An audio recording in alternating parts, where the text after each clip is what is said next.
सैया जी के दहिया जब ठेकेला भक भक डाला फेंकेला सखी हो रह जाऊ के दहिया जब ठेकेला भक भक डाला फेंकेला। चल लगन में काम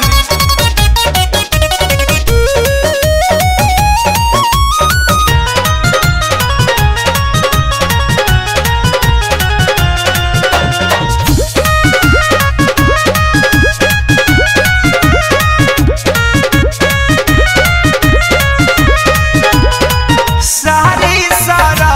की जला जियरा हारा की जला ओइसन मार देले हारा का हो हथियार हो उठना बैठी होला देह पूरा हीट होला रजऊ लगाई देले चारा खा हो चुप ना रोए के सारी सरक जला जियरा हरक जला ओइसन मार देले हारा का हो कुल होला उठी ना बैठी होला देह पूरा हीट होला रजऊ लगाई देले चरखा हो घर्षण हो ठीक से ना खाए देला बहरी न जाए देला दुबारी छेकेला आय है दुबारी छेकेला काहो? सखी रे सहिया जी के दहिया जब ठेकेला भक भक डाला फेंकेला सखी रे रह जाऊ के दहिया जब ठेकेला भक भक डाला फेंकेला। ई कौन मशीन हरे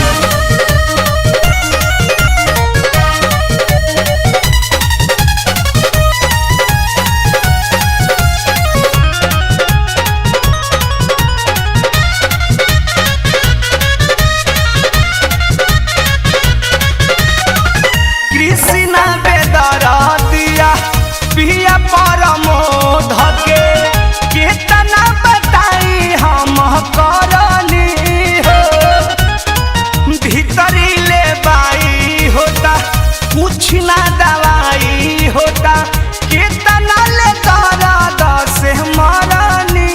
हो कृष्णा बेदरा दिया पिया परमोध के कितना बताई हम करनी हो भीतरी ले बाई होता कुछ ना दवाई होता कितना ले दर्द से मरनी हो नेग लिकारी अपुआ शंकर हो धन बुझियन करे अस भिसियार देखेला हानु। चंदन भिसियार देखेला सखी रे सहिया जी के दहिया जब ठेकेला हानु। भक भक डाला फेंकेला सखी हो रह जाऊ के दहिया जब ठेकेला भक भक डाला फेंकेला। माई रे माई गरमी दे जोड़ होला देह कमजोर होला अखिया से कहला आय हाय अखिया से कहला सखी हो सहिया जी के दहिया जब ठेकेला भक भक डाला फेंकेला सखी हो रह जाऊ के दहिया जब ठेकेला भक भक डाला फेंकेला। आय हाय अखिया से कहला सखी हो सही